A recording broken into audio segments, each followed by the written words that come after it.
This is the primer that I'm going to use. I've actually never used it before, but it goes with that cabinet coat that I use for the top coat. It's urethane acrylic. I don't know about thinning it yet, but obviously it gets thinned with water. But I will mix it and tell you how much thinner I use.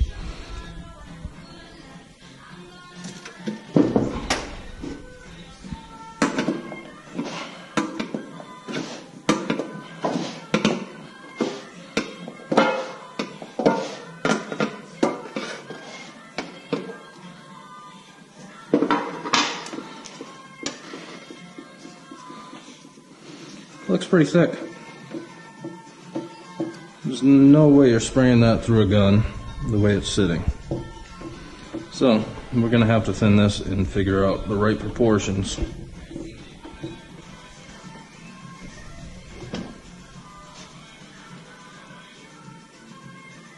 So right now I got 18 ounces of primer in this 1-quart mixing cup.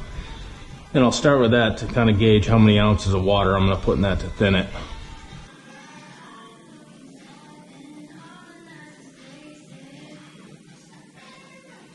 Alright, so I'm just over like 21 ounces with the water added to this paint. So I started out 18 ounces of paint. Now I'm just under 22 ounces, so like 3.5 ounces of water. So it's a little over 15% thinning, which right now, by eye, looks like a good consistency that will spray through a 1.8 tip on the Fuji Minimite.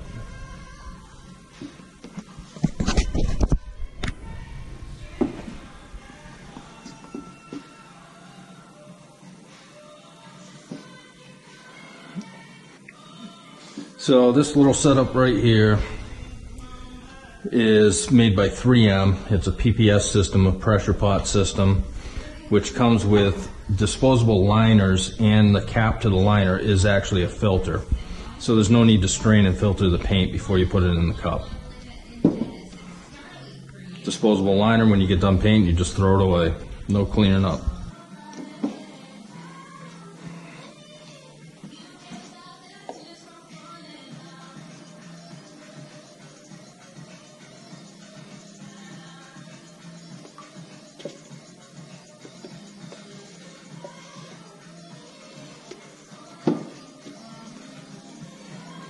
So this has a mesh filter inside, which is also the cap for that PPS system.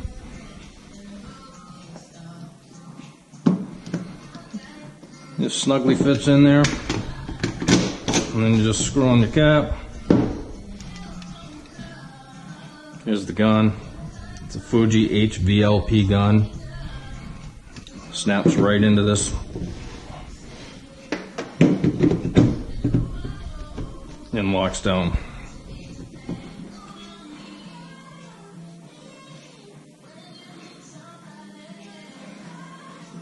So that's it. Set up, ready to paint. And now I'll show you how to set this up with the turbine. Simple quick connect from the gun to the actual turbine hose.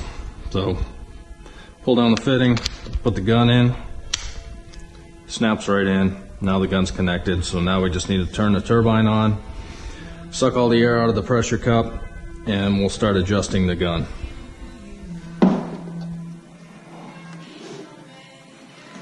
So this little gadget, which I like to use, is just a remote outlet, because I don't want to listen to the turbine. I don't want to have to walk down here to turn it off and on.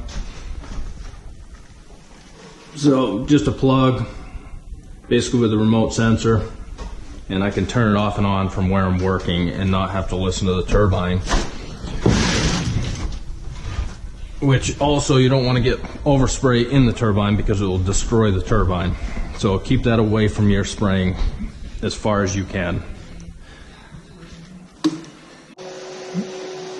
So now the turbine's on, I'm ready to go. So what I'm going to do now is tighten this all the way down, because I don't want a ton of paint coming out when I'm just trying to get the air out of the cup. So I'm just going to spray that air And you can see all the air getting pulled out of there.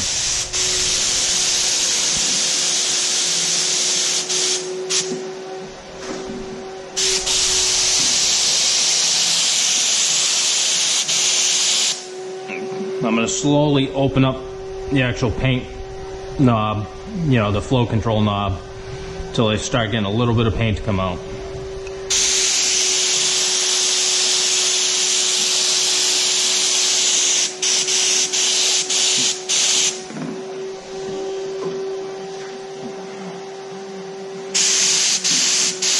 Okay. So here's your fan control knob.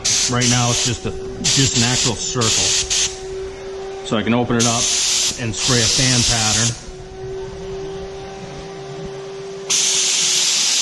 So I'm going to open up the paint control knob to get a little more material coming out.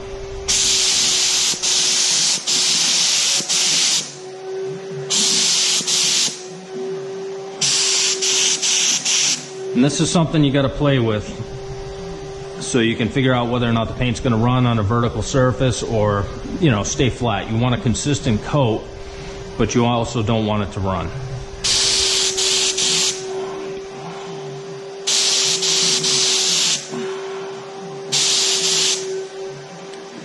So, totally adjusted, simple, easy, play with it. It's not hard to figure it out. Once you get the hang of it, it's totally simple.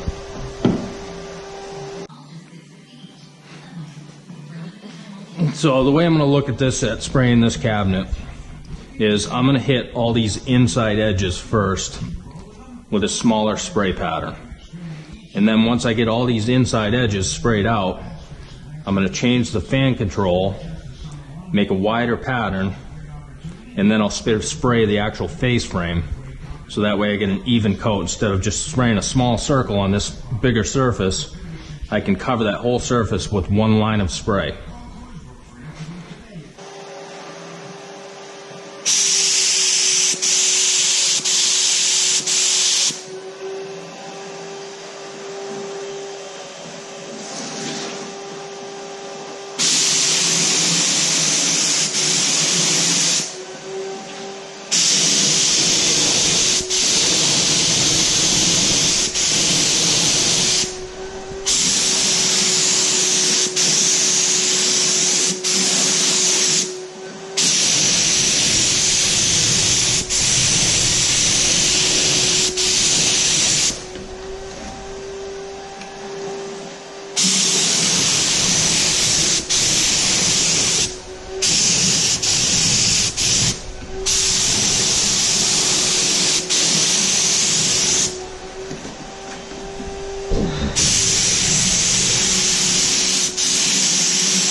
This little like PPS system comes with these little caps.